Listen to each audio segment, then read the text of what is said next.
Bismillahirrahmanirrahim. Assalamu alaikum everyone. So part 4 of chapter 1. आज का video हम स्टार्ट करेंगे क्वेश्चन नंबर 10 से. Differentiate between atomic number and mass number. Atomic number और mass number ये दोनों ही एक एटम के या एक एलिमेंट के आइडेंटिफिकेशन मार्कर्स में से एक है. आइडेंटिफिकेशन मार्कर्स मतलब जिसे शनाख्ती अलामत कहते हैं. ठीक है, हमने पहले भी बहुत सी डिस्कस की हैं कि किस तरह से हम एक एटम को आइडेंटिफाई कर सकते हैं कि ये एटम, अब हमें नहीं पता कि ये एटम कौन से एलिमेंट का है, तो उसको आइडेंटिफाई करने के बहुत से तरीके होंगे. उसका आप सिंबल देख सकते हैं, उसकी मैंने प्रॉपर्टीज में भी आपको बताया था कि वो किस तरह से हम आइडेंटिफाई करते हैं. फिर उसके अलावा एटॉमिक नंबर है, मास नंबर है और फिर किसी हद तक इलेक्ट्रॉनिक कन्फिग्रेशन भी आती है इसमें. और इन सब में से अगर किसी एक यूनिक की बात करें तो वो एटॉमिक नंबर है. ठीक है, अभी हम इसको डिटेल में डिस्कस करते हैं. ये मैंने डिफरेंस की फॉर्मेट में एक बेस्ट वे में आपके सामने प्रेजेंट किया है. ये देखिए, कम से कम 7 डिफरेंस मैंने आपके सामने लिखे हैं. अगर ये आपको शॉर्ट में आता है तो इन्हीं में से आप 4 या 5 लिखेंगे, और अगर लॉन्ग में आता है तो भी आप इसी को इसी तरह से पॉइंट्स बना के प्रेजेंट करेंगे. एटॉमिक नंबर की हेडिंग देके ये 7 के 7 पॉइंट्स वहां पे लिखेंगे. कभी भी पैराग्राफ की फॉर्म में मत लिखा करें, अवॉइड किया करें पैराग्राफ को लिखने को. इस तरह से पॉइंट्स बनाकर लिखा करें. ठीक है, तो ये एक बेस्ट क्वेश्चन आपके सामने प्रेजेंट किया गया है. तो अब बात करें एटॉमिक नंबर और मास नंबर की. ये दोनों ही न्यूक्लियस से रिलेटेड हैं, एटम के न्यूक्लियस से. न्यूक्लियस के अंदर 2 फंडामेंटल पार्टिकल्स होते हैं. हमें पता है एक एटम के 3 फंडामेंटल पार्टिकल होते हैं, इलेक्ट्रॉन, प्रोटॉन और न्यूट्रॉन. इनमें से 2 प्रोटॉन और न्यूट्रॉन न्यूक्लियस के अंदर मौजूद होते हैं. ठीक है, इन दोनों को न्यूक्लियॉन्स भी कहा जाता है. ठीक है, न्यूक्लियस के अंदर मौजूद 2 फंडामेंटल पार्टिकल न्यूक्लियॉन्स कहलाते हैं, और वो हैं कौन कौन से? प्रोटॉन और न्यूट्रॉन. और ये दोनों एटॉमिक नंबर और मास नंबर इन्हीं दोनों चीजों से रिलेटेड है. ठीक है, अब एटॉमिक नंबर अगर हम सिर्फ प्रोटॉन्स जितने मौजूद हैं उनको गिन लें, उनको काउंट कर लें, तो वो क्या बनेगा? एटॉमिक नंबर बनेगा. कि टोटल नंबर ऑफ प्रोटॉन्स अगर हम गिन लें तो वो एटॉमिक नंबर है. लेकिन अगर हम प्रोटॉन प्लस न्यूट्रॉन कर लें तो वो मास नंबर बन जाता है. ठीक है, अब इन दोनों में से मैंने कहा कि सबसे ज्यादा यूनिक एटॉमिक नंबर है. वो क्यों है? वो इसलिए कि एटॉमिक नंबर जो है वो हर एटम का अपना होता है. ठीक है, कभी भी आपको 2 एलिमेंट इस तरह के नहीं मिलेंगे जिनका एटॉमिक नंबर सेम हो. ठीक है, तो इस वजह से ये बहुत ही ज्यादा यूनिक किस्म की प्रॉपर्टी है या नंबर है. लेकिन मास नंबर 2 एलिमेंट्स का, 2 एटम्स का सेम हो सकता है. फिर इनके सिंबल्स भी आते हैं. ठीक है, एटॉमिक नंबर का अपना सिंबल है, मास नंबर का अपना सिंबल है. ठीक है, और अगर हम सिंबल को लिखें, एक एटम का सिंबल हमने बात की थी, एक हर एटम का, हर एलिमेंट का अपना एक सिंबल होता है. उसके ऊपर भी एटॉमिक नंबर और मास नंबर को लिखा जाता है. अब उनकी पोजीशंस की बात करेंगे. फिर उसके बाद पीरियोडिक टेबल पे आ जाते हैं, चैप्टर 3. ठीक है, पीरियोडिक टेबल. पीरियोडिक टेबल में एलिमेंट्स को अरेंज करके लिखा गया है, और वो अरेंज किसकी बेसिस पे किया गया है? एटॉमिक नंबर की बेसिस पे, जो हमारे पास आजकल जो मॉडर्न पीरियोडिक टेबल है उसमें. लेकिन जो इससे पिछले जितने भी पीरियोडिक टेबल थे उनमें से सबसे एक अहम जो था वो मेंडलीव का पीरियोडिक टेबल था. मेंडलीव्स का पीरियोडिक टेबल, उसके अंदर मास नंबर की बेस पे एलिमेंट्स को अरेंज किया गया था. लेकिन चूंकि मास नंबर 2 एलिमेंट्स के सेम हो सकते हैं, इस वजह से वो ज्यादा कामयाब नहीं हो सका. फिर उसके बाद हम इनका फार्मूला डिस्कस करेंगे कि इनको हम किस तरह से फाइंड कर सकते हैं एक को दूसरे से, और एंड पे एग्जांपल्स हैं. So let's start. Number 1 is definition. The atomic number of an element is equal to the number of protons present in the nucleus of its atoms. Mass number क्या है? The mass number of an element is the sum of number of protons and neutrons present in the nucleus of an atom. Second number पे, neither of any 2 elements have same atomic number, but 2 elements can have same atomic number. और ये मैंने साथ इसकी example भी code की है कि कार्बन 14 और नाइट्रोजन 14 दोनों का मास नंबर 14 है. ये मैंने इस तरह से क्यों लिखा है? ये इसके आइसोटोप्स होते हैं. अब आइसोटोप के बारे में अगर थोड़ा सा आइडिया दूं, आइसोटोप्स क्या होते हैं कि एक ही एलिमेंट के, एक ही एटम के मुख्तलिफ किस्म के, मतलब हम कह सकते हैं कि एक ही एलिमेंट 3 तरह से मजीद आगे, 3 मतलब किसी 2 या इससे भी ज्यादा तरह से कुदरत में, नेचर में पाया जाता है, अब तक डिस्कवर हुआ है. जो कार्बन है वो 3 सूरतों में पाया जाता है, कार्बन 12, कार्बन 13 और कार्बन 14। अब ये किस तरह से डिफर करते हैं, इन सबको अब कार्बन ही क्यों कहा जाता है, क्योंकि इन तीनों में, कार्बन 12 में, 13 में और 14 में जो एटॉमिक नंबर है वो 6 है सबका, लेकिन इनका मैस नंबर चेंज हो जाता है नंबर ऑफ न्यूट्रॉन्स की वजह से। जो कार्बन 12 है उसमें आपको न्यूट्रॉन भी 6 ही मिलेंगे, तो 6 और 6 12, ठीक है, उसका मैस नंबर 12 बनेगा, वो कार्बन 12 कहलाएगा। अगर कार्बन 13 की बात करें तो उसमें 6 तो प्रोटॉन्स तो मौजूद हैं, लेकिन उसके न्यूट्रॉन जो होते हैं वो 7 हो जाते हैं, तो वो 13 हो जाता है। इसी तरह से कार्बन 14 में 6 प्रोटॉन और 8 न्यूट्रॉन्स मौजूद होते हैं, तो ये कार्बन का एक आइसोटोप है। और नाइट्रोजन 14, नाइट्रोजन के आगे से 2 आइसोटोप होते हैं, नाइट्रोजन 14 और नाइट्रोजन 15। तो नाइट्रोजन 14 जो होगा उसका मैस नंबर 14 होगा, इसका साथ जो है वो 7 है इसका एटॉमिक नंबर, और 7 इसका मैस नंबर होता है, 7 इसका नंबर ऑफ न्यूट्रॉन्स होते हैं, जिसकी वजह से इसका मैस नंबर 14 हो जाता है, ठीक है। अब इसकी सिंबल की अगर बात करें तो सिंबल जो है वो symbol Z is use for its representation, but symbol A is use for its representation. अब मैंने कहा था कि हम जब भी सिंबल लिखते हैं तो उसके ऊपर जो है हम एटॉमिक नंबर और मैस नंबर लिखते हैं साथ, ठीक है। आमतौर पर तो नहीं लिखते, लेकिन जब आपको रिक्वायर्ड हो तब आप किस तरह से लिखेंगे कि atomic number is written on the lower left corner of the symbol of element। मैंने x को कोई भी एलिमेंट का सिंबल सपोज किया है, ठीक है, फॉर एग्जाम्पल यहाँ पे हाइड्रोजन है, ठीक है, तो इसका जो मैस नंबर एटॉमिक नंबर होता है वो इसके लोअर लेफ्ट कॉर्नर पे यहाँ पर लिखा जाएगा, ठीक है। और जो इसका मैस नंबर होता है is written on the upper left corner of the symbol of an element. तो ये मैंने साथ इसकी मिसाल आपको दिखा दी है, ये इसका सिंबल है, ठीक है, जिसको मैंने एक्स से रिप्रेजेंट किया है, और जेड हमें पता है एटॉमिक नंबर का सिंबल होता है, तो ये एटॉमिक नंबर और इसका मैस नंबर भी 1 होता है, क्योंकि इसमें नंबर ऑफ न्यूट्रॉन 0 होते हैं। ये वही बात पीरियोडिक टेबल की, atomic number is the basis of arrangement of elements in the modern periodic table, but mass number was the basis of arrangement of elements in Mendeleev's periodic table। अब अगर इसके हम फार्मूला की बात करें तो असल में ये फार्मूला आपकी बुक में मेंशन है कि ए जो है वो किसके इक्वल होगा, नंबर ऑफ प्रोटॉन्स मतलब Z plus number of neutrons के। अगर आपको जो है वो ए भी गिवन है, एन भी गिवन है, तो आप Z इजीली फाइंड कर सकते हैं। तो Z अगर यहीं पे रहेगा, ये उधर जाके माइनस हो जाएगा, तो ये मैंने यहाँ से डिराइव कर लिया formula, Z is equal to A minus N. Example at the end है, for hydrogen P is equal to 1, क्योंकि number of P for protons, P is equal to 1, so Z will be equal to 1। जबकि यहाँ पे अगर mass number की बात करें, for hydrogen P is equal to 1 and N is equal to 0, so A is equal to 1।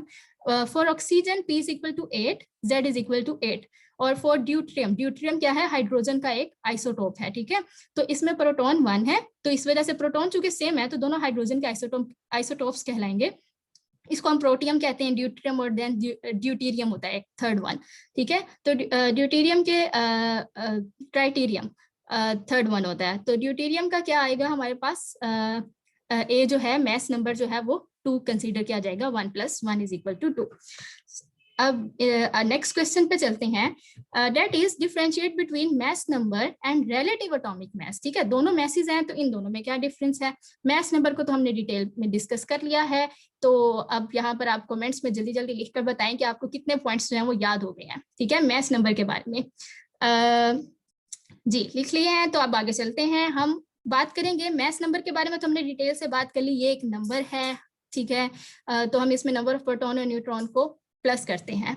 अगर relative atomic mass की बात करें तो ये क्या है, ठीक है, इसके बारे में थोड़ा सा कॉन्सेप्ट ले लेते हैं ताकि हमें ये याद करना आसान रहे। बहुत से बच्चों ने रट्टा तो मार लिया होगा, तो हम इसको थोड़ा सा ऐसे वे में पढ़ने की कोशिश करेंगे तो हमें याद रह जाए। ठीक है, रिलेटिव एटॉमिक मैस, ठीक है, तो ये नेक्स्ट स्लाइड पे चलते हैं। ये इसका कॉन्सेप्ट मैंने थोड़ा सा लिखा है, रिलेटिव एटॉमिक मैस, ठीक है, होगा तो ये मैस, और किसका मैस होगा, एटम का मैस होगा। लेकिन कौन सा मैस होगा, ठीक है, मैस नंबर में तो हमने जो है वो सिर्फ प्रोटॉन और न्यूट्रॉन एक के पकड़ के एटम के मतलब वो किसी हद तक प्लस किए, और वो जी हमें ऐसे लगता है कि वो उसका एक नंबर आ गया। ठीक है, रिलेटिव एटॉमिक मैस क्या होता है, एक एटम का मैस किसी दूसरे एटम के मुकाबले में। ठीक है, तो रिलेटिव का मतलब भी ये होता है in comparison with some standard. ठीक है, एक एटम को हम स्टैंडर्ड मान लेंगे और दूसरे एटम का हम उस स्टैंडर्ड के साथ कंपेयर करके उसका मैस, उसका एटॉमिक मैस हम फाइंड आउट करने की कोशिश करते हैं। याद रखिएगा, एक किसी कंपैरिजन हमेशा दो सेम चीजों का होता है, तब दो जैसे रेशो दो सेम चीजों की होती है, कंपैरिजन भी दो सेम चीजों का होता है। तो एक एटम का हम दूसरे एटम्स जिसको हम स्टैंडर्ड मानेंगे उसके साथ हम उसका मैथ जो है हम फाइंड आउट करने की कोशिश करते हैं। ये बिल्कुल ऐसा ही है जैसे हम डेली लाइफ में कुछ भी वजन करते हैं, कुछ तोलते हैं, तो हम क्या करते हैं, एक तरफ अपने वेट्स रखते हैं जिनको हम स्टैंडर्ड मानते हैं और दूसरी तरफ अपना मटेरियल रखते हैं जिसको हमने वे करना होता है। ठीक है, अब क्या होता है कि जब दोनों सेम हो जाते हैं, ठीक है, तो हम दोनों बैलेंस हो जाते हैं, हमारा बैलेंस हो जाता है, इस बैलेंस स्टेट में आता है, तो हम कहते हैं कि हमारे मटेरियल का वजन उतना हो गया है जितना हमारा वेट्स का है। सेम यही फिनोमिना यहाँ पर भी होता है कि हम अब सबसे पहले तो हमें ये पता होना चाहिए कि यहाँ पे हम स्टैंडर्ड मानते किसको हैं, कौन सा एटम होता है जिसे हम स्टैंडर्ड मानते हैं, तो हम कार्बन 12 को मानते हैं। हमने पीछे डिटेल से स्टडी कर लिया कि कार्बन 12 क्या है, कार्बन का एक आइसोटोप है। ठीक है, कार्बन 12 सबसे ज्यादा अबंडेंट है। ठीक है, अपने तीनों आइसोटोप्स में सबसे ज्यादा अबंडेंट कार्बन 12 है, तो इस वजह से हम इसको स्टैंडर्ड मानते हैं। ये इसकी एक मेन रीजन है इसको स्टैंडर्ड लेने की। ठीक है, अच्छा, अब क्या होता है कि हम असल में उस वेट का एक वजन होता है जो हमारा डेली लाइफ में वेट्स होता है। हम कहते हैं कि ये 2 किलो का वेट है, तो ये जो साथ का मटेरियल है ये भी अब 2 किलो का माना जाएगा। ठीक है, तो ये जो हमारा कार्बन 12 है इसका अपना वेट कितना है, इसका अपना वेट होता है 12 AMU। ठीक है, इसका अपना वेट क्या होता है 12 AMU। जैसे 2 किलो है, साथ एक यूनिट है, तो इसका यूनिट क्या है AMU। तो हम कहते हैं इसका वेट है 12 AMU। अगर हमने साथ में अब कोई दूसरा आइटम रखा और उस एटम का वेट कितना हो गया है, कार्बन 12 के बराबर आ गया है, बैलेंस हो गया है, तो हम कहेंगे कि अब इस वाले का एटम का भी कितना वेट है, 12 AMU वेट है। हो सकता है कि वो कार्बन ही हो। ठीक है, तो ये इसका बेसिकली एक हम कह सकते हैं इसका कॉन्सेप्ट इस तरह से है। ठीक है, तो हम कहते हैं कि 12 AMU क्या है, mess of one atom of carbon 12। तो अब यहाँ से अगर हम कहें कि अच्छा 12 AMU जो है वो एक कार्बन 12 का है, तो एक AMU कितने के बराबर होगा, तो हम कह सकते हैं ना कि भाई कार्बन 12, कार्बन का एक एटम, मतलब कार्बन 12 को छोड़ के अब कार्बन पे आ जाते हैं कि कार्बन का एक एटम है वो 12 AMU के बराबर है। तो एक AMU कितने वेट के बराबर होगा कार्बन के, अगर हम कार्बन को 12 हिस्सों में तोड़ दें, ठीक है, तो हर एक हिस्सा क्या होगा, एक AMU के बराबर माना जाएगा। ऐसा ही है ना, तो वो 12 के 12 हिस्से अगर दोबारा से जोड़ दे तो वो दोबारा से क्या बन जाएगा, 12 AMU के बराबर आ जाएगा। तो 1 AMU is equal to 1/12 the mass of one atom of carbon 12। मतलब 1/12 1/12वां हिस्सा, मतलब 12 में से एक हिस्सा किसके बराबर होगा, 1 AMU के बराबर होगा। कब, if we break one atom of carbon 12 in 12 parts, one part will be equal to 1 AMU। तो अब ये बहुत आसान हो गया। अब हम कह सकते हैं कि if an unknown atom is उसका मैस बराबर आ जाता है 1 part out of 12 of carbon 12, तो इसका मैस कितना हम कंसीडर करेंगे 1 AMU के। और अगर दो पार्ट्स, मतलब 12 हिस्सों में से दो हिस्से जो है वो दो हिस्सों के बराबर जो है हमारा मैस आ रहा है, अननोन मैस, तो हम कहेंगे ये 2 AMU के बराबर है। ठीक है, तो ये इसका पीछे मैंने इसको याद रखने के लिए एक बेसिकली ये इसके पीछे एक थ्योरी बनाई थी। अब असल में ऐसा कुछ नहीं होता कि हमारे पास एक बैलेंस होता है, हम एक तरफ एटम पकड़ के रखते हैं और एक तरफ हमारा वेट होता है, ऐसा नहीं होता। ये एक टेक्निक होती है मैस स्पेक्ट्रोमीटरी की। पीछे हम मतलब थ्योरी इसकी यही होगी कि हम क्या करते हैं, दो का आपस में मुवाजना करते हैं। ठीक है, अब ये नहीं होता कि हमारे पास कोई बैलेंस है और हम वहाँ पे एटम्स रख रहे हैं, ऐसा कुछ नहीं होता। ये मैस स्पेक्ट्रोमीटर की टेक्निक होती है, इसे आप इंशाल्लाह आगे आने वाली क्लासेस में डिटेल से पढ़ेंगे। ठीक है, उसमें क्या होता है कि हम ग्राफ्स लेते हैं, एक मशीन होती है उससे हम ग्राफ्स लेते हैं। ठीक है, अपने सैंपल को, सैंपल उसे कहेंगे ना जिसका हमने फाइंड करना है मैस, उसको रन करवाते हैं उस मशीन में से और एट द एंड जो है हमें एक ग्राफ मिलता है। इसी तरह से हम कार्बन 12 के साथ भी हम वही ग्राफ लेते हैं, कार्बन 12 को रन करवा के, तो दोनों ग्राफ्स को आपस में कंपेयर करते हैं, उससे हम क्या निकाल लेते हैं, रिलेटिव एटॉमिक मैस निकाल लेते हैं। तो अब हम इसकी थ्योरी को पढ़ने की कोशिश करते हैं जी।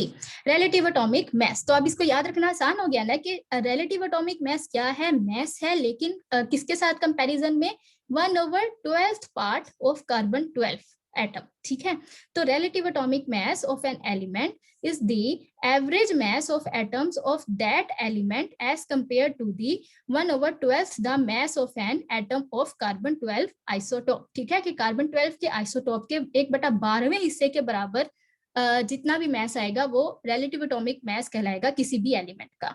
इट्स ठीक है, अब इसका हमने कंपैरिजन में पढ़ना था और इसकी डेफिनेशन हमें पता है, the mass number of an element is the sum of number of protons and neutrons present in the nucleus of an atom.